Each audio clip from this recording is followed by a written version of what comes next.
साजणी नावाने पण हाक मारायची. साजणी म्हणजे सर्व काही जाणणं नाही. रूप पाहता लोचनी सुख आले ग साजणी, तो हा विठ्ठल बरवा, तो हा माधव बरवा.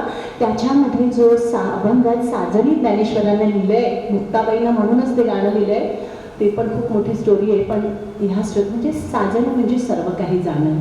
ते मग म्हणायची मुक्ता तू साजणी आहेस, तुला सगळं माहिती आहे. तर अशी ही मुक्ताई बरं का. त्या दिवशी मात्र खूप आनंदात होती की आता बाबा येणार आणि बाबा शुद्धीपत्र आणणार. शुद्धीपत्र आणल्यावर आपल्या भावांच्या मुंजी होणार. मग आपण असं करायचं, आपण तसं करायचं. ह्या खुशीमध्ये ती मुक्ता असताना हळूहळू अंधार व्हायला लागला. पूर्वी काय असं नाही की पटकन ओला बुक केली, उबेर बुक केली गेलं, असं काही नव्हतं. सगळं पायी जायचं. ह्या लोकांना तर कोणी काही म्हणजे टांगा नाही, घोडा नाही, काही द्यायचं नाही. तर अशा वेळेस रात्रीचे 9:30 वाजले तरी कोणी आलं नव्हतं. शेवटी रुक्मिणीबाई म्हणाल्या, मुक्ता तू आता जरा झोपून जा, गाई करा आता. पण मुक्ताला लागायची गोष्ट. म्हणून त्याने काय केलं, सोपानाला सांगितलं, सोपाना आज तू माझ्या वाटणीची गोष्ट मुक्ताला सांगशील का. आता ती जर का 6 वर्षाची तर सोपान होता की 8 वर्षाचा. आणि किती सोपानाचं तर काय समज. आणि खरंच हे 3-4 भावंड काय वेगळीच होती. सोपान म्हणलं ठीक आहे मी सांगतो गोष्ट. ज्ञानेश्वर आपल्या ताटीत बसले होते. तर सोपानाने गोष्ट सांगायला सुरुवात केली. रात्रीची 9:30 म्हणजे खूप बरं का, खूप खूप मध्यरात्री. पूर्वी लाईट नसायचे घरात, काही नसायचे. दिव्या बरं, दिवा करायला तेल जायला तेल तरी घरात होतं का, 18-20 गाई होतं, काहीच नव्हतं. सोपानाने गोष्ट सांगायला घेतली. एक होता राजा, एक होती राणी आणि त्यांना एक चिलिया बाळ होतो. एवढ्या वाक्यावरच मुक्ताबाई म्हणाली, सोपान दादा आपली आई कधी मुलांना मारते का रे. कारण तिला पुढची गोष्ट सगळी माहिती होती आणि सोपानाला पण पुढची माहिती होती. ह्या वाक्यावर आई रोज जशी गुळमुळे उत्तर द्यायची. सोपान नुसता लाल मोरा झाला आणि म्हणाला, मुक्ते आज हा प्रश्न विचारला, असे प्रश्न विचारत जाऊ नको.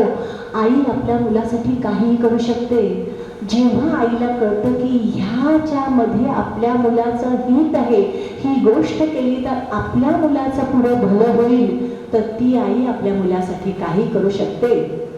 एवढा सोपानाचा गोरा चेहरा झालेला पाहून मग तो गुडगुड झोपून गेली. एकदम तिला कळलं की काहीतरी सोपान दादाला आपण विचित्र विचारलं की काय. आणि त्या सगळ्या ह्याच्यात सोपान पण झोपून गेला. मुलं दमलेली होती. आता जागी होत्या 2 व्यक्ती, त्या म्हणजे रुक्मिणीबाई आणि ज्ञानेश्वर. खूप उशीर झाला, आले नाही. शेवटी एकदाच ते फाटकाचं दार वाजलं. दार वाजल्यानंतर ज्ञानेश्वर म्हणाला, आई बाबा आले वाटतं. आणि धावत फाटकापाशी गेला. बघतं तर 2च व्यक्ती होत्या. त्या 2 व्यक्ती म्हणजे त्यांचे आजोबा आणि निवृत्तीनाथ होते. ते 2 जण घरात आले. म्हणजे पूर्वी असं बायका पटकन विचारू शकत नाही, कुठे गेले ते तुझे बाबा आहे, कुठे तो गेला रामकर आहे. खूप वेळ वडील होते तरी पण खूप वेळ रुक्मिणीताई शांत होत्या. हातपाय धुवून झालं, पानं घ्यायची वेळ आली. शेवटी त्यांनी ज्ञानेश्वरांना सांगितलं, ज्ञानदा विचार बाबा कुठे. तेव्हा ज्ञानेश्वरांनी विचारलं, आजोबा बाबा कुठे. तेव्हा खूप असा जड अंतःकरणाने कृष्णाजी पंतांनी सांगितलं की आता कधीही विठ्ठल पंत येणार नाही, ते प्रयागला गेले, कारण त्यांना देहांत प्रायश्चित्ताची शिक्षा दिली आहे. एवढ्या वाक्यावर तशीच्या तशी ताटं खाली ठेवली आणि त्या रुक्मिणीबाई म्हणाल्या, देहांत प्रायश्चित. आणि हे एकटे गेलेच कसे देहांत प्रायश्चित्त करायला. खरं तर त्यांच्यावर मी पण एवढीच माझी पण चूक आहे, मी त्यांच्या बरोबरीने चूक केलेली आहे. त्याच्यामुळे देहांत प्रायश्चित्त हे ते एकटे घेऊच शकणार नाही. त्यांच्याबरोबर मी सुद्धा जाणार आहे. मी ही आत्ता निघाली प्रयागला. आत्ता एवढ्या रात्री 10:30 झाले. मी आत्ता निघाली आणि त्यांनी गेल्या, देवघरात गेल्या, ठसठशीत कुंकू लावलं आणि पायात पदर चाचपून 2 खांद्यावर घेतला आणि म्हणाले, बाबा चला. खूप ज्ञानेश्वराने सांगितलं, आई नको जाऊ ना. निवृत्तीनाथाने सांगितलं, आई नको जाऊ. ज्ञानेश्वर म्हणाले, आई जर का आधीच आम्हाला लोक समाजाने वाढीत टाकले. अगं बाबा आणि तू असताना सुद्धा विचारत नाही, आम्हाला एक वेळ जेवण मिळत नाही, आम्हाला कोणीही काही करत नाही. तू जर का असे तुम्ही दोघे गेला तर आम्हाला समाज मारूनच टाकेल बहुतेक. ते काही असो ज्ञानदा, मी ह्यांच्याबरोबर देहांत प्रायश्चित्ताची शिक्षा घेणार म्हणजे घेणार, आणि तीही आजच, कारण हे परवा देहांत प्रायश्चित्ताची शिक्षा घेणार आहे. मी त्यांना प्रयागला जाऊन भेटणार आहे असं म्हणून त्या निघाल्या. निघताना त्यांनी बघितलं तशी कुरळे कुरळे केसाची, गोरी गोरी पाय, हिरवे हिरवे डोळे आले असली मुक्ताई गाढ झोपली होती. त्या मुक्ताईपाशी आल्या. त्यांनी मुक्ताईच्या डोक्यावरनं हात फिरवला. हात फिरवला नकळत आईच ती. आईच्या डोळ्यातनं टकटक टकटक पाणी गळायला लागलं. ज्ञानेश्वर बघत होते. त्यांना काळजी होती ती मुलीची, कारण नेहमी समाजातनं काळजी मुलीची केली जाते. त्यांना ही काळजी नव्हती की आपल्या 3 मुलांचं काय होईल, त्यांना ही काळजी होती हिचं काय होईल. कारण सुंदर पोर, 6 वर्षाची पोर. पूर्वी कसं 8 वर्ष झाली की लग्न करा, 8 9.5 म्हणजे अगदी खूपच झालं. 9 वर्षाच्या मुलीचं लग्न हे केलंच म्हणजे 2 वर्षांनी आपल्या मुलगी लग्नाला आली आहे, हिचं कसं होईल ह्या काळजीने त्यांच्या डोळ्यातल्या अश्रूच्या धारा थांबत नव्हत्या. शेजारी झोपलेल्या सोपानाकडे त्यांनी एक कटाक्ष टाकला. त्याच्या अंगावर अगदी खांद्यापर्यंत पांघरून त्यांनी टाकलं आणि त्या उभ्या राहिल्या. आणि त्यांनी, आईला माहिती असतं कोणतं मूल कसं आहे, कोणतं मूल हुशार आहे, कोणतं मूल तापट आहे, कोणतं मूल प्रेमळ आहे. आईला सगळं 4 मुलांच्यात माहिती असतं. आई उभी राहिली आणि म्हणाली, ज्ञानदान, आजपासून तू ह्या दोघांची माऊली व्हायचं, तू ह्या दोघांना सांभाळायचं, तू ह्या दोघांची माऊली होऊन एका माऊलीप्रमाणे यांचा सांभाळ करायचा. आणि असं म्हणून त्यांनी उंबरठ्याच्या बाहेर पाऊल टाकल्यानंतर ज्ञानेश्वराने टाव फोडला, आई. आता जर का आपण पाठी बघितलं आणि ज्ञानेश्वरांच्या त्या जर का अशा अश्रू जे गळतायत ते बघितलं, ज्ञानेश्वरांच्या डोळ्यात अश्रू बघून आपला पाय निघणार नाही ह्याच हेतूनी त्यांनी पाठी सुद्धा वळून बघितलं नाही. झप झप झप झप पावलं टाकत त्यांनी फाटकाचं दार सुद्धा बंद केलं. त्या निघून गेला. आता या 2 भावंडांना चिंता होती. चिंता ती नव्हती की आई वडील प्रयागला गेले, आई वडील देहांत प्रायश्चित्ताची शिक्षा करणार, आता आपण काय खाणार, आपल्याला समाज खाणार, ही चिंता नव्हती त्या भावंडांना. 2 त्यांना ही चिंता होती की ही 2 भावंड झोपलेली उद्या उठली आणि त्यांनी जर का विचारलं आई बाबा कुठे, तर त्यांना काय उत्तर द्यायचं, ही चिंता ज्ञानेश्वरांना लागली होती की आता ह्यांना काय करायचं. आणि मुक्ताई तर काय, किती मुक्ताई, इतकी प्रेमळ आणि इतकी समजूतदार मुलगी, तिला काय सांगायचं की आई का गेली आणि कुठे, प्रयाग म्हणजे काय, देहांत प्रायश्चित्त, अशी खूप खूप विचारात हे 2 भावंड अख्ख्या रात्रभर उंबरठ्यावर बसून होते. सकाळ झाली, 7 वाजले. पूर्वी तर खूप लवकर उठायचं, रोज आई उठवायची. आज काय आई नव्हती. थोड्या वेळाने ज्ञानेश्वर आपल्या कुटीमध्ये गेले, निवृत्तीनाथ लाकडं तोडायला गेले आणि हळूच सोपान पहिला उठला. त्याने इकडे तिकडे बघितलं की अरे झोपडीतनं अशी बारीक बारीक कवळी कवळी किरणं यायला लागली होती. अरे अजून आपण झोपलोय. त्यांनी बघितलं तर बघता आपण झोपली आहे शेजारी, पण आई काय दिसत नाही घरात, कोणी मोठी भावंड दिसत नाही. म्हणून तो आपल्या झोपडीतनं खाली आला. बघितलं तर समोर निवृत्तीनाथ होते. त्यांनी निवृत्तीनाथांना विचारलं, दादा अहो आई कुठे आहे. त्यांनी कुटीकडे बोट दाखवले, कारण आईने सांगितलं नाही हा माऊली तू आता. त्याने कुटीकडे बोट दाखवलं ज्ञानेश्वरांच्या. आता त्याला काय वाटलं की कुटीकडे बोट दाखवलं म्हणजे आई ज्ञानेश्वरांच्या कुटीत गेली आहे की काय, म्हणून ते आईच्या दिशेने. मुलांना ना घरात आलं ना की बाबा कुठे हा प्रश्न नसतो, पहिली चपल्या करायला की आई कुठे आहे म्हणजे हा प्रश्न असतो. आणि मग त्या मुलांना त्याचं निरसन झालं, आई बंगल्यात गेली आहे, आई ऑफिसमधनं आली नाही, असं काहीतरी. पण कधीच मुलं विचारले की बाबा कुठे, म्हणजे बहुतेक त्यांना माहितीच असतं की बाबा उशिरा येणारी व्यक्ती.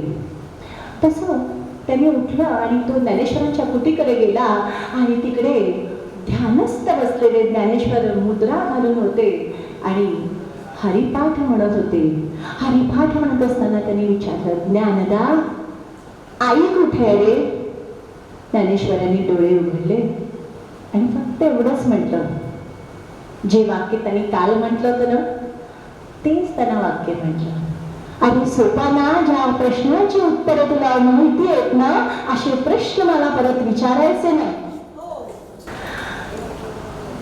आई हा विषय तितका जिव्हाळायचा आहे की लाईटच आले. आणि एवढ्या एका प्रश्नानंतर त्याला उत्तर कळलं. किती भावंड बघा, हुशार. म्हणजे वारा जितक्या सहज वाहतो ना, तितक्या सहज या चौघांच्या असे विचाराचं आदान प्रदान व्हायचं. त्यांना लगेच कळलं आई कुठे आहे. तो आला, सोपान आला आणि पायरीवर बसला. त्याला कळलं आपली आई गेलेली आहे. आणि तो असा खिन्न होऊन बसला होता. इतक्यात त्याला सुद्धा चिंता लागली की मुक्ता उठणार. आता मुक्ताला काय उत्तर द्यायचं. कोणी सांगितलं नाही, ज्ञानेश्वरांनी ह्याला सांगितलं नाही की आई देहांत प्रायश्चित्तला, काहीच नाही. फक्त एवढंच सांगितलं, ज्या प्रश्नाची उत्तर तुला माहिती आहे ती प्रश्न विचारायचे कशाला. आता उठली योगमाया, योगेश्वरी उठली की आतमध्ये चिमुकली. उठल्या बघितलं तर काय, चूल बंद. रोज चुलीवर एक मडकं असायचं, त्या मडक्यात मूठभर तांदूळ असायचं आणि घडाभर पाणी असून ते खिमट शिजलेलं असायचं. आज चूल बंद, काही नाही, आई दिसत नाही, कोणी दिसत नाही. म्हणून तिने इकडे तिकडे बघितलं तर तिला दिसलं की बाहेर पायरीवर सोपान बसला आहे. तिला तिकडनं दिसलं की आपला दादा आहे, तो तिकडे लाकडं तोडतोय. आणि बहुतेक तिने अंदाज लावला की ज्ञानदा दिसत नाही म्हणजे तो कोटी, म्हणजे ज्ञानेश्वर दिसत नाही की ते कोटी. म्हणून तिने ठरवलं आपल्या भावंडांची गंमत करायची. म्हणून तिने काय केलं, एक झाडू म्हणजे केरसुणी हातात घेतला. तिने म्हटलं केर पण काढला नाही, केरसुणी हातात. तिला वाटलं आई पाण्याला गेली आहे. तिने केरसुणी हातात घेतली. एक हात असा बायका साधारण असा पाठीवर ठेवतात आणि केर काढायला लागली. आणि केर काढताना ती जो आई अभंग म्हणायची तो अभंग तिने म्हणायला सुरुवात केलं. उठा उठा सकलिक वाचे स्मरा गजमुख. ह्या दोन ओळी ऐकताच ताडकन ज्ञानेश्वर कुटीतनं बाहेर आले. तिकडनं निवृत्तीनाथांनी ते कुऱ्हाड टाकले, ते धावत आले. आणि सोपान जो बसला होता त्याने एकदम त्याला म्हटलं आई आई करून ते टाह फोडला आणि ज्ञानेश्वरांच्या गळ्यात मिठी घालून रडायला लागले.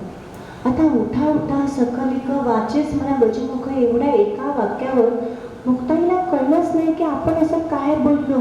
की ह्याने एकदम तिने बाहेर बघितलं तर बाहेर तिला काय दृश्य दिसलं की सोपान ज्ञानेश्वरांच्या गळ्यात मिठी मारून रडतो आहे. टाह फोडून आणि पाठी आपला दादा म्हणजे निवृत्तीनाथ उभा आहे. ही तीन भावंड एकत्र बघितली. किती समज बघा, घरातली बाई खमकी पाहिजे. आणि तिने काय केलं माहितीये, तिने आईचं जुनेर म्हणजे लुगडं म्हणजे साडी, इकडे एक जुनेर वाळत होतं, ते जुनेर ओढलं आणि तिने ती साडी नेसली. पूर्वी साडी नेसणं इतकं सोपं काम नाहीये, तो काही कॉलेज डे नव्हता. पूर्वी साडी म्हणजे पडकर पोलक्यातली मुलगी एकदा साडी बोहल्यावर चढताना ती साडी नेसायची. त्याच्या आधी ती पडकर पोलकाच म्हणजे बोहल्यावर नेसली. लग्न झालं म्हणजे तिचा तो पडकर पोलका सुटला. पण त्या एका साडीमध्ये तिने दाखवून दिलं की मी संसाराचा त्याग केला, प्रपंचाचा. आणि तिने ते जुनेर नेसलं आणि ती त्या दरवाजावर गेली आणि हात ठेवून तिने म्हटली, काय सोपान दादा झालं एवढं रडायला. अहो आईच गेली आहे ना, त्यात काय झालं, भूक लागली आहे का, मी वाटते की काय लागतं ते खिमट करायला. अहो एक एवढंसं मूठभर तांदूळ घ्यायचे, 3 घडा पाणी टाकायचं, रट शिजवायचं, मीठ टाकायचं आणि एक कैरीची फोड द्यायची, झालं खिमट. मी देते की खिमट. तिने भावंड आ करून बघत बसले. म्हणजे त्यांना असं वाटत होतं आता मुक्ताई आपल्याला विचारेल आपल्याला आई कुठे आहे. पण ही तिन्ही भावंडांनी तिची ती साडी जी नेसली होती नऊवारी, खांद्यावर पदर आणि तिकडेच तिन्ही भावंड म्हणजे तिने संसाराचा त्याग केला. हे भावंडांना कळलं आणि ज्ञानेश्वर माऊली म्हणाली, मुक्ता तू आता मुक्ता नाही, आजपासून तू आमची मुक्ताई आहेस. ई म्हणजे ईश्वर, जिच्यात ईश्वर आहे तू आमची मुक्ताई आहे आणि आजपासून तू आमची आई आहेस. तुम्हाला 18 वर्षाचं फक्त आयुष्य होतं मुक्ताईचं. 18 वर्षाच्या आयुष्यात तिने एकदाही विचारलं नाही आपल्या आई बाबांचं काय झालं, इतकी समज तिला. आणि तिने नंतर संपूर्ण अख्खा संसार त्यांचा सांभाळायला घेतला. तेव्हा ज्ञानेश्वर म्हणाले, मुक्ता अगं आम्हाला किती काळजी वाटत होती आणि तू तू एकदम प्रसंग असा हलकाच करून टाकला. तेव्हा मुक्ताबाई म्हणाली, दुःखाला ही चिमटीमध्ये धरता येते आणि त्याचे फूल पाखरू करता येते. ही फूल पाखरू करण्याची जी कला आहे ना मैत्रिणीनं, ही फक्त आणि फक्त स्त्रियांना अवगत आहे. ही पुरुषांना नाही. दुःखाचं फूल पाखरू करण्याची कला तिने जे करून दाखवलं. आणि पुढे पुढे तर मुक्ताई होती नाही. त्या ज्ञानेश्वरांनी जी 21व्या वर्षी समाधी घेतली ना, ती 11व्या वर्षी घेतली होती. निव्वळ मुक्ताई होती म्हणून त्याने ती केली. जेव्हा ते तुम्हाला तो प्रसंग माहिती आहे, तर ताटी बंद केली त्यांनी. आणि तेव्हा निवृत्तीनाथ म्हणाले सुद्धा, आता ही ताटीचं दार कधीच उघडणार नाही. का नाही उघडणार? मुक्ताबाई म्हणाली, कसं नाही उघडणार? म्हणजे जसं एखादी आई म्हणते ना, का नाही तो करणार, कसं नाही करणार. आणि त्यांनी पदर खोचला आणि त्यांनी त्या ताटीवर थाप मारली. ती ताटीवर थाप नाही मारली, ज्ञानेश्वरांच्या मनावर थाप मारली त्यांनी. त्यांच्या मनावर त्यांना जागा केलं. अरे काय तू काय साधा आहेस का? तू अलौकिक जीवन विसरून हे काय साध्या माणसांसारखं एवढंच केलं, रडतो एवढंच केलं. अरे योगी पावन मनाचा, साही अपराध जनाचा, विश्व लागे झाले बन्नी, आपण सुखे व्हावे पाणी. बन्नी म्हणजे वनवा. हे विश्व वनवासारखं झालं तर तू काय, तू पाण्यासारखं राहायला पाहिजे. तू संत आहे, तुझं जीवन अलौकिक आहे. तुला पाण्याला कधी आग लागलेली बघितली आहे का तुम्ही? नाही. तू तुझं अलौकिक जीवन विसरतो. आपल्याला सगळं करायचं आहे. तुला असं ही ताटी बंद करून चालणार नाही. आणि तिने एकदा आई म्हणून हाक मारली, एकदा बहिणी म्हणून हाक मारली. आणि मग मात्र एकदा तिने हाक मारली की जर का, मग आपण म्हणतो ना तंबी देतो तसा, अमकं नाही केलं अमकं. मग तिने सांगितलं की तुम्ही जर का दार उघडणार नाही, मग आम्हाला पण काय, आम्ही पण आमची दारं बंद करू शकतो. आणि या वाक्यात ज्ञानेश्वरांनी दार उघडलं होतं. शुद्धीपत्राच्या वेळेस सुद्धा असं झालं. दार उघडलं आणि आपल्याला ज्ञानेश्वर मिळाले. ज्ञानेश्वर मिळाले म्हणून त्यांचे 1337 ग्रंथ अभंग आपल्याला मिळाले, त्यांचे 20 ग्रंथ मिळाले, त्यांची ज्ञानेश्वरी मिळाली, त्यांचे अमृतानुभव मिळालं. किती साहित्य मिळालं त्या एका मुक्ताईमुळे, किती सोपानाचं साहित्य मिळालं. हे जर का त्यांनी ते दार बंद केलं असतं तर काय मिळालं असतं? मुक्ताई गेली नसती. तर शुद्धीपत्राच्या वेळेस सुद्धा असंच झालं. आजोबा आले, म्हणाले शुद्धीपत्र आणायला चला. तेव्हा हा म्हणाला, सोपान म्हणाला कशाला शुद्धीपत्र पाहिजे? त्या विश्वामित्रांना शुद्धीपत्र आणलं होतं का? त्यांना कोणी विचारलं? व्यासांना विचारलं, वाल्मिकी ते तर कोळी होते, त्यांना विचारलं तुम्ही कुठच्या जातीचे, तुमचे कुठच्या कोळ्याचे? त्यांचा वाचतातच ना तुम्ही. मग आमचंच का शुद्धीपत्र? आम्हाला नको शुद्धीपत्र. सगळ्यांनी सांगितलं आम्हाला नको, आम्हाला नको. शेवटी आजोबा ज्ञानेश्वरांना म्हणाले, ज्ञानेश्वरा तुझं काय मत आहे? त्या ज्ञानेश्वरांनी बोट दाखवलं कुटीकडे, झोपडीकडे. का? मुक्ताईला विचारा. किती अधिकार मोठा मुक्ताईचा. फक्त 7 वर्षाची मुक्ताई होती. आणि मुक्ताईला विचारल्यानंतर मुक्ताई म्हणाली, हो मला शुद्धीपत्र हवंय. म्हणजे तिने भावाने असं बघितलं. तेव्हा तिने सांगितलं की मला ह्याच्यासाठी शुद्धीपत्र हवंय. आणि तिने भावाने मला नीट समजून जायलं की आपण कशाला आलोय? तर आपण समाज सुधारायला आलोय. जेव्हा तुम्ही समाज सुधारायला निघता तेव्हा समाजाच्या बाजूने जायला पाहिजे, समाजाच्या कलेने घ्यायला पाहिजे, समाजाला काय पाहिजे याचा विचार करायला पाहिजे. तुम्ही समाजाच्या विरुद्ध उभं राहिला तर त्याला बंड म्हटलं जातं. तुम्ही समाज कल्याण करायला निघालाय, मग समाजाच्याच बाजूने जा. आणि समाजाला काय पाहिजे? तुमचं शुद्धीपत्र पाहिजे, चला आपण शुद्धीपत्र घ्यायला जाऊ. आणि हे सांगितल्यानंतर आजोबा बघत बसले. आणि तेव्हा भावंड म्हणाले, हो आम्हाला पाहिजे शुद्धीपत्र. आणि हे सांगून झाल्यानंतर तिने एक मोठा निर्णय घेतला. जेव्हा तिने तो सांगितलं की शुद्धीपत्र आणायला झाल्यानंतर 3 भावंड समोर बसले होते. आणि मुक्ताई पाठी खालीवर हात घालले, असे हात बांधले. आणि तिने पहिलं काय वाक्य सांगितलं की शुद्धीपत्र आणताना किंवा देव नाहीतर नाही देव, आता मात्र ही आपल्या चमत्काराची वेळ आली आहे. आता इथून चमत्कार करायला सुरुवात केली पाहिजे. म्हणजे लोकांनी नमस्कार करण्यासाठी नाही, चमत्कार आम्हाला नमस्कार. अहो ज्या मुलींनी 40 प्रेत नुसती स्पर्शाने उठवली 9व्या वर्षी पुढे चांगदेवाच्या, तुम्हाला माहितीये त्यांना काय पाहिजे होते? चमत्कार. चमत्कार करायचे असेल ते एका चुटकीत रोज लाडू आणि श्रीखंड पुरी खाल्ली असते की घरात, पण त्यांनी कधीही त्याचा वापर स्वतःसाठी केला नाही. त्यांनी सांगितलं की चमत्कार आपल्यासाठी नाही, पण लोकांना तर आपल्यावर विश्वास बसला पाहिजे की ही मुलं काय, कारण आपल्याला सगळ्या जातींना एकत्र आणायचं आहे, आपल्याला खूप मोठं कार्य करायचं आहे. आणि अशा तऱ्हेने एका 7 वर्षाच्या मुलीने 3 भावंडांना, एक स्त्री किती खंबीर असते घरात ती बघा. दरवेळी स्त्री लग्न व्हायलाच लागतं असं नाही, तर बिन लग्नाच्या आधी सुद्धा मुली कशा सांभाळतात. जर का घरात तुम्ही बघितलं तर मुली असतात ना, आपले म्हणजे माझे पण मिस्टर आहेत, कित्येक वेळा मी एखादी गोष्ट नाही सांगितली पण माझ्या मुलीने सांगितली की लगेच ऐकतात. म्हणजे एक मुलगी सुद्धा तितक्याच ताकदीने सांभाळू शकते मैत्रिणीनं. इतकं असं अलौकिक खूप मोठं आहे. मुक्ताई अशी 20 मिनिटात सांपण्यासारखी नाही आहे. माझा कार्यक्रम असतो 1.5 तासाचा आहे. तिचे इतके मोठमोठे प्रसंग आणि खूप सुंदर सुंदर गोष्टी आहे तिच्या ज्ञानेश्वरांच्या, तिच्या सोपानाच्या, आणि तिचा संपूर्ण तिचा जो 18 वर्षाचं आयुष्य आहे, 18 प्रसंग मी माझ्या कार्यक्रमात उलगडून दाखवते.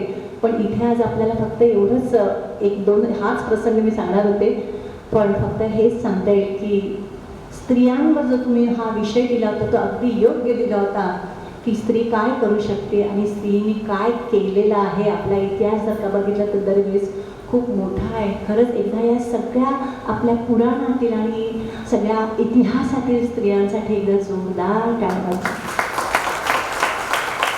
माझा 3.5 पीठाचा महिमा हा जो कार्यक्रम आहे ह्याच्यामध्ये पण फक्त आणि फक्त स्त्रियांवर, सगळ्या देवांवर मी बोलत असते. आणि एक एक देवीचं महत्त्व की कसं प्रत्येक देवाला, प्रत्येक देवी कुठे कुठे लागली तो पण एक मोठा नाही. पण मला इथे बोलायची संधी दिली, माझे विचार तुम्ही सगळ्यांनी ऐकले आणि मी आपल्या सगळ्यांच्या वतीने खरंच मंगलाताईंना खरंच नमस्कार करते की त्यांच्या प्रेरणेने, म्हणजे अशा आज समाजात महिला होत्या म्हणून आपला समाज थोडा अजून हळूहळू आपल्या महिलांचा जो प्रगत होत गेला आहे आणि अशांचीच गरज आहे. आज तुम्ही जे हे कार्य जे तुम्ही चालू ठेवले ती बहिणींना खूप खूप माझ्याकडनं शुभेच्छा देते की खूप तुमचं हे जे कार्य असं खूप मोठं होते. आज फक्त ठाण्यापर्यंत आहे, हे अखिल भारतीय स्तरापर्यंत जाऊ दे, त्यामुळे शुभेच्छा देऊन मी आपली रजा घेते. धन्यवाद.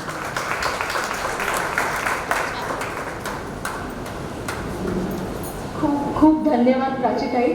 खरंच ही कथा ऐकून दडपण आलं. मुक्ताबाईंच्या जीवनाचा एक वेगळाच पैलू तुम्ही आमच्यासमोर मांडलात. खरंच श्रोते धन्य झाले. एकदा जोरदार टाळ्या वाजवा प्राची गडकरी ताईंसाठी.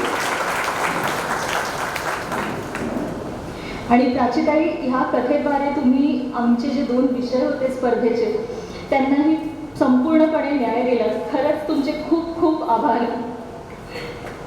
ह्यानंतर आजच्या प्रमुख वक्ता डॉक्टर विजया वाड, ज्यांचे विचारधन ऐकण्यासाठी आपण सर्व इथे आतुर झालो आहोत, त्यांना मी इथे येण्याची विनंती करते.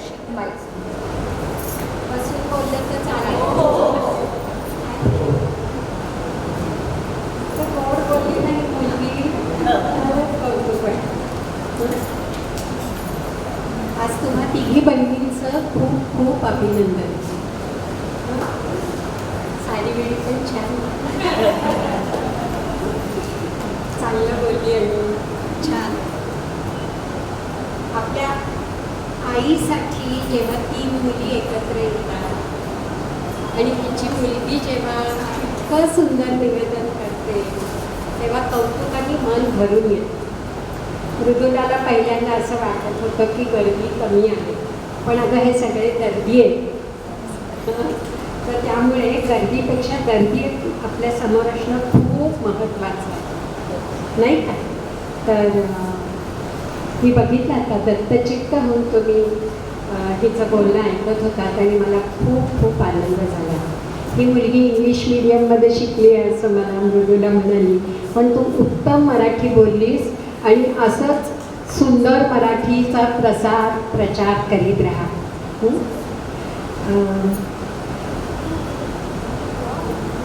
प्राची कोण आहे? मग तू इंग्लिश मीडियम आणि ती पण इंग्लिश मीडियममध्ये शिकली, तूही फार छान बोललीस बाई. तर आपल्या आईची महती आपल्याला ठाऊक असते, आपल्या अंतरात असते आणि ती महती आहे असं आपल्याला वाटतच नाही, कारण ती आपली आई आहे ना. आफ्टर ऑल माय मदर असं की तुम्हाला कधीतरी कुणीतरी आपल्या आईबद्दल काही कुणी इतर जण टीका करत असतील तर आपण काय म्हणतो, उसके बारे में कुछ बोलने का नाही हा, नाही तो देखो.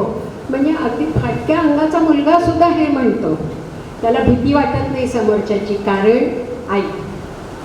आई सारखे दैवत साऱ्या जगतामध्ये नाही, नाही का. तर हिने सांगितलं आ म्हणजे आत्मा आणि ई म्हणजे ईश्वर, तर ह्या दोन्हीचं मिलन म्हणजे आई. माझ्या आईबद्दल थोडंसं सांगते आणि सुरुवात करते. 12 वर्षाची होते मी आणि माझी मोठी बहीण नाकेली, अक्का नाकेली आणि मी तेवढी नाकेली. तर बहिणी अक्का एकदम प्रेमळ आणि नीरू माझ्याहून मोठी 8 वर्षांनी. तर नीरूताई म्हणली की तू ना ते रोज असं ओढत जा, म्हणजे गाडवींच्या उत्क्रांतीवादाने होईल ते लांब. आता मला एवढं कळत नव्हतं 10-12 वर्षाचं असताना की इथे काही ते उपयोगी पडत नाही, म्हणून मी कोणी आपल्या आजूबाजूला नाही असं बघून आरशासमोर उभं राहून साधना करत असे आणि नाक ओढत असे. तर आई एक दिवशी मागे येऊन उभी राहिली आणि म्हणाली की ते ओढून फक्त लाल होईल, मोठं नाही होणार, तुझं नाक माझ्यासारखं आहे. आणि तिने एक खूप सुंदर सल्ला मला दिला. आता ज्यांना उमलत्या वयाच्या मुली किंवा नाती आहेत ना, त्यांनी जरूर हे आपल्या मुलीला नातीला नक्की नक्की सांगा, कारण 12-13व्या वर्षी रूपाचा थोडासा गंड मुलीच्या मनामध्ये निर्माण होतो. तर तिला हे वाक्य नक्की सांगा. माझ्या आईने जे मला सांगितलं ते मी माझ्या मुलींना सांगितलं. आता माझ्या मुली बापासारख्या सुरेख झाल्या, तर त्यामुळे त्यांना असा गंड येण्याचं कारण नव्हतं. तर नाही, तू तर फारच सुरेख आहेस, इतकी गोड आहेस ना, सुंदर व्यक्तिमत्व आहे. तर तुझ्याजवळ काय नाही त्याचा विचार करू नको, दुःखी होशील. तुझ्याजवळ काय आहे त्याचा विचार कर, सुखी होशील. इतकं साधं सोपं सरळ वाक्य तर 12व्या वर्षी कुठे आपल्याला कळतं ना की आपल्याजवळ काय आहे. तर मी आईला म्हटलं माझ्याजवळ काय आहे गं. इयत्ता 7वीत होते मी आणि आपलं काही चांगलं झालं की आपण लगेच घरी येऊन आईला सांगतो ना, तसं मी सांगायचं आज माझा निबंध सगळ्या तुकड्यात वाचून दाखवला. माझे निबंध खूप छान व्हायचे आणि तर ते सगळ्या 7वी अ ब क मध्ये वाचून दाखवले जायचे. तर ती म्हणाली तूच म्हणतेस ना तुझे निबंध सगळ्या तुकड्यात वाचून दाखवले जातात. अगं तू लिही, उद्या त्याची पुस्तकं होती आणि लोकांना दिलासा देईल असं जर पुस्तकात काही असेल तर त्या माणसांसाठी तू सुंदरच असशील. मित्रांनो, आई माझी बेस्ट जज होती. माझे गुणावगुण तिला माहीत होते, तसे आपल्या लेकरांचे गुणावगुण तुम्हाला माहिती आहे. तेव्हा तिला नक्की नक्की सांगा की your face is not your Fortune. हे काही सगळं नाही. सौंदर्याचा मार्ग हृदयापासून सुरू होतो आणि कर्तृत्वापाशी थबकतो. हे नक्की नक्की सांगा. तर माझ्या आईनं हा जो आत्मविश्वास माझ्या मनामध्ये पेरला तो मला खूप उपयोगी पडला. आणि नंतर लक्षात आलं की पोदारची प्रिन्सिपल होताना असं कोणी म्हटलं नाही नक्की प्रिन्सिपल नको बुवा आम्हाला, किंवा विश्वकोशाचे अध्यक्ष करताना विलासरावांनी असं म्हटलं नाही नक्की काही नको. नाही, एक फार सुंदर गोष्ट स्नेहलता देशमुखांची आहे. 5वीपर्यंत सगळ्यात बुटक्या म्हणून वर्गात पहिलं बसावं लागायचं बाकावर. आणि त्या म्हणाल्या की अगं आई मी सगळ्यात बुटकी, कधी माझी उंची वाढणार, सारखं बाई मलाच प्रश्न विचारतात. तर आई म्हणाली तुला कोणी सांगितलं उंची अशी मोजतात म्हणून, उंची अशी मोजतात. इतकं सुंदर उत्तर स्नेहलताबाईंना दिलं, त्यांनी मागे वळून बघितलंच नाही. आणि त्या म्हणाल्या की मोठी मोठी ऑपरेशन पेटे. हा पंखा बंद करतो का बेटा?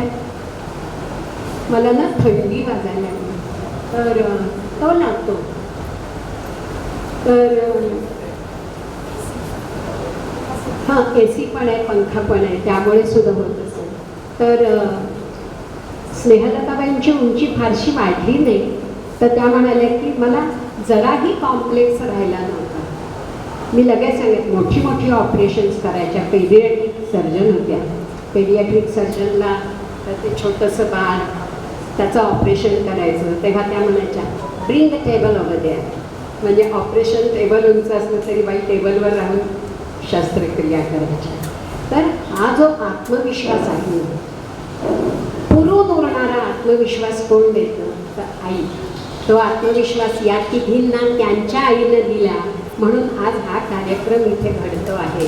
ह्याचं मला खूप खूप कौतुक वाटतं.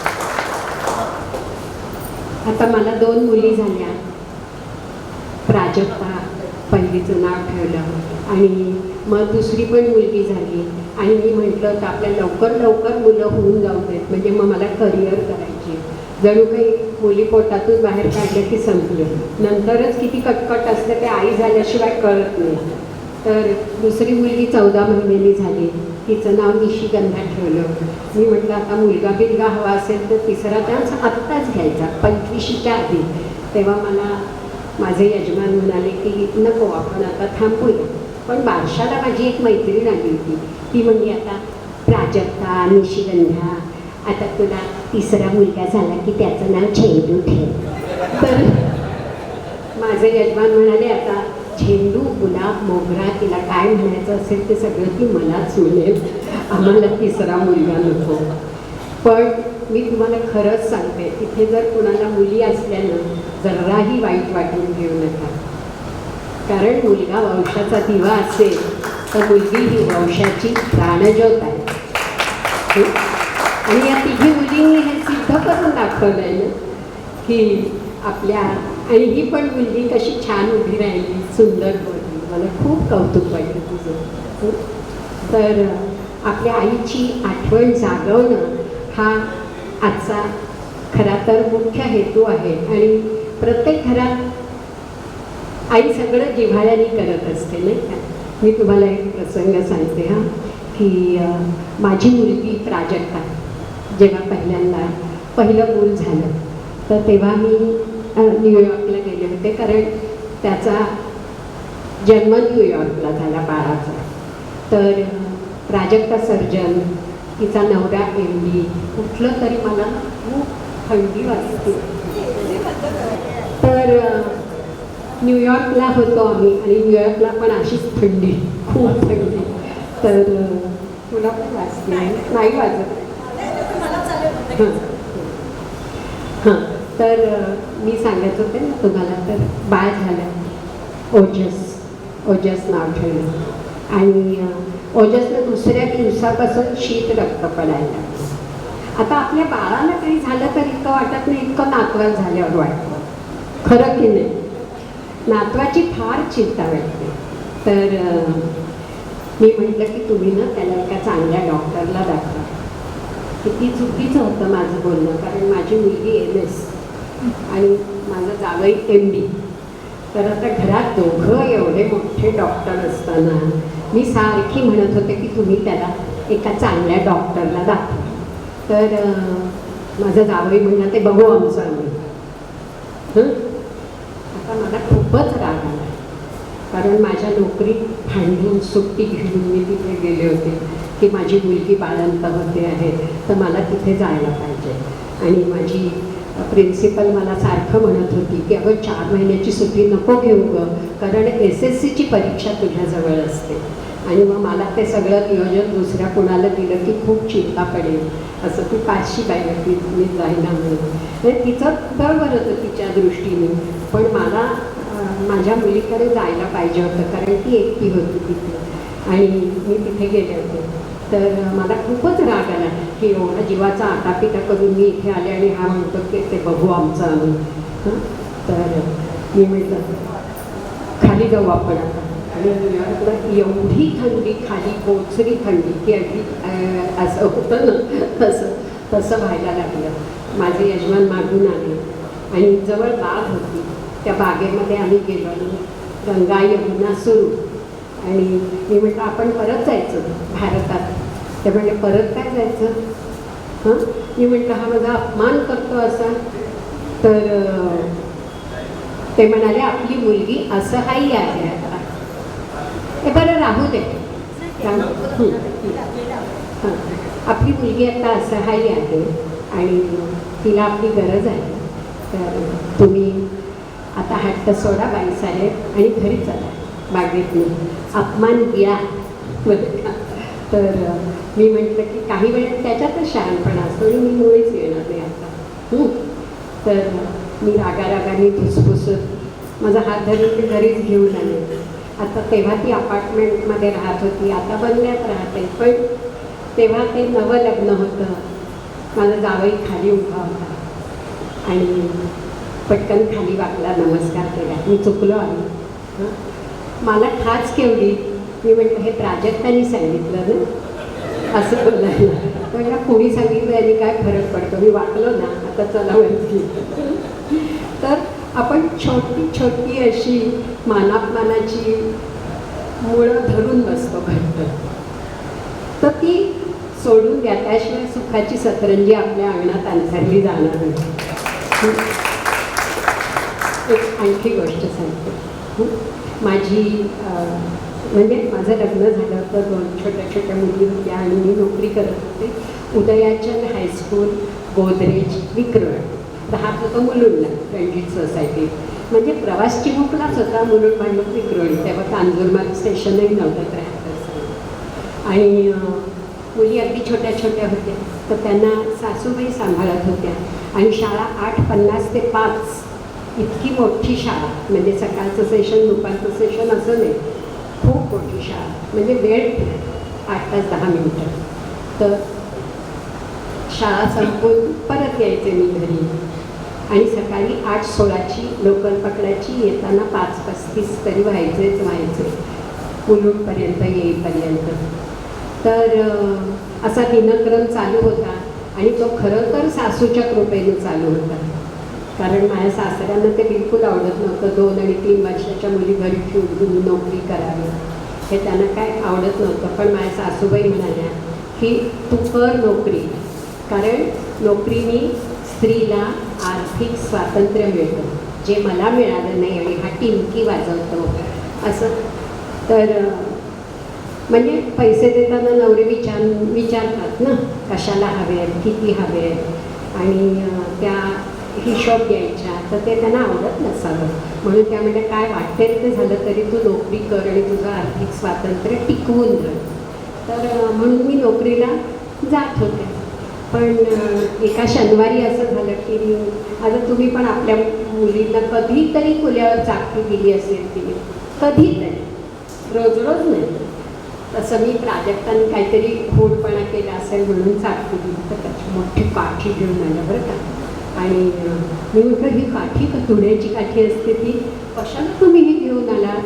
तर त्या म्हटल्या बा माझ्या टाळक्यात नानीनं दादी तर आजीला ते सहन नाही झालं आपल्या नातीला कोणीतरी कुवर पद यावं.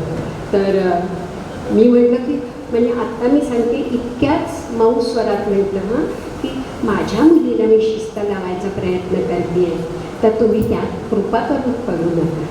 आता मी काही उद्धटसारखं बोलले का? हो नाही ना बोलले.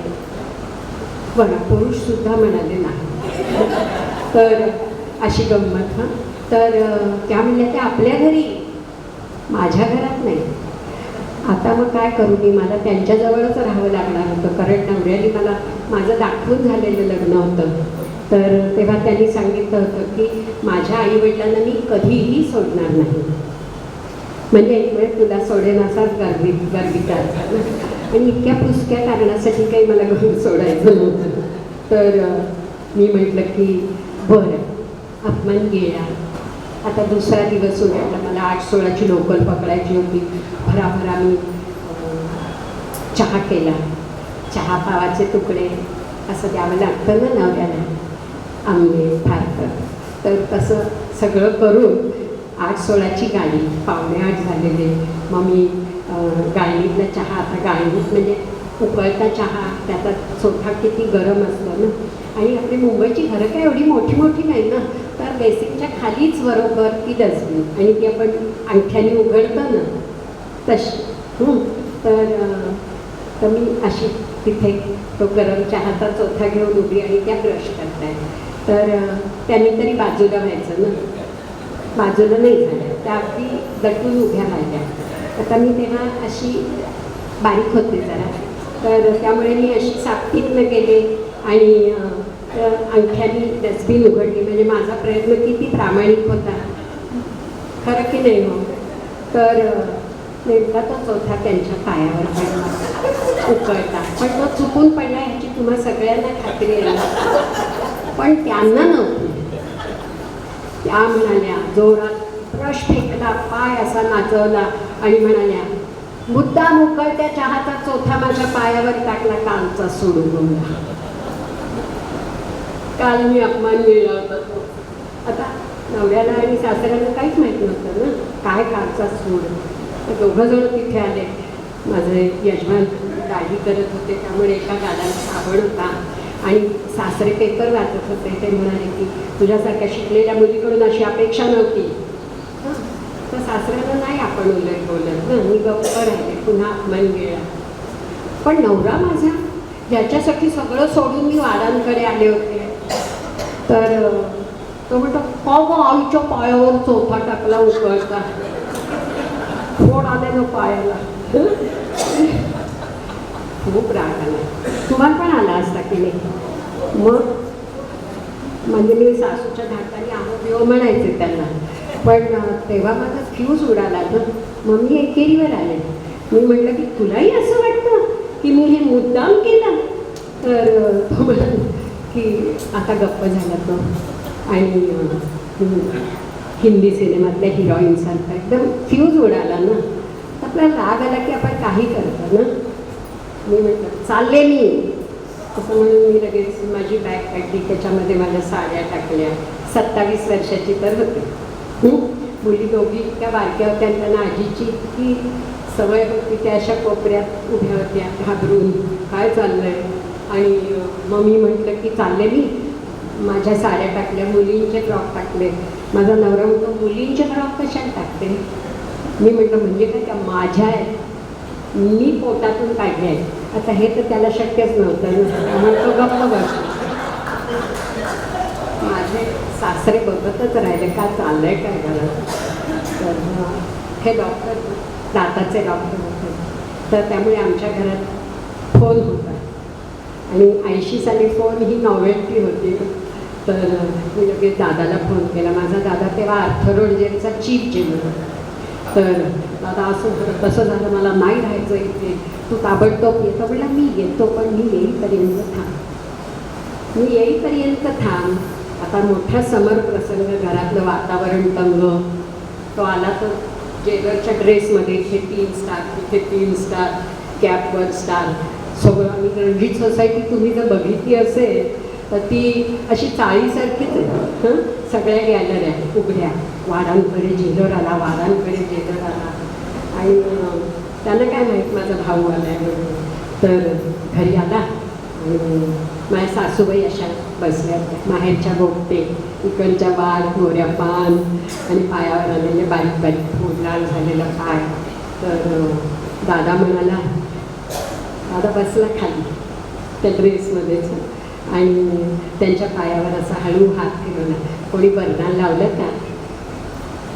माझे सासरे समोर होते, त्यांचा चेहरा एकदम पडला, कारण त्यांनी काही लावलं नव्हतं. नवरे नेहमी अशा अवघड परिस्थितीत सापडतात ना, चेहरा काचेचा असेल तर फुटेलच. तर बिजूचा बरनाल घेऊन ये. मी धावत जाऊन बरनाल आणलं. माझ्या भावाने ते त्यांच्या पायाला लावलं. फोड आली आहे असं म्हणाला, पायावर हळूच हात फिरवला आणि म्हणाला की 11व्या वर्षापासून मी विजूचा बाप झालो आहे. वडील गेले होते ना माझे. ती धानरट असेल, पण ती खोटारडी मुळीची, चुकूनच झालं. अजून मला सांगता नाही होतं, पण आता दादा केला. नेहमी म्हणजे मी 60 वर्षाची झाले तरी मला छोना म्हणणारा एकच माणूस जगात होता, दादा. आणि माझ्या बहिणींना तो घर माझ्या बाबतीत पार्शालिटी करायचा. तेव्हा अक्का आणि निरुताई म्हणायच्या, तुला एकच बहीण आहे का रे? तेव्हा तो म्हणला, नाही, तुम्ही दोघी माझ्या बहिणी आहेत, हा माझा बच्चा आहे असं. तर तो दादा. आणि मग असं सांगितल्यावर आता थोडासा त्यांचा राग शांत झाला होता. आणि तो म्हणला, काय मी हिला घेऊन जाईन, ही मिळवते, ती गोदरेजमध्ये नोकरी करत होते, माझ्यावर काहीसुद्धा बोजा नाही आहे, मुलींना पण घेऊन जाईल. पण मग मुलींना आजी कुठली असं म्हटल्याबरोबर आजीने दोन्ही हात पसरले, कुठेही जायचं नाही, चालल्या मला सोडून. मुलींना तरी कुठे माझ्याबरोबर यायचं होतं, त्यांना आजीचीच सवय होती ना, रोज आजी सांभाळत होती. आजीने त्यांना गच्च जवळ घेतल्याबरोबर ह्यांचं मनोधैर्य वाढलं आणि यांनी माझं मनगट धरलं आणि म्हणाले, कुठेही जायचं नाही, कुठे चाललीस मला सोडून? तर मी म्हटलं, बरं, मला तरी कुठे जायचं. तर असं ते वादळ चहाच्या कपातलं ठरलं, नाही तर संसार मोडला असता, मी खरंच सांगते. आणि मी तुम्हाला ही गोष्ट एवढ्यासाठी सांगितली की घरात वाद होतात, कधी कधी ते विकोपाला जातात, परंतु मोठ्यांनी ते चहाच्या कपातलं वादळ ठरवावं. छोट्या मुलांची संधी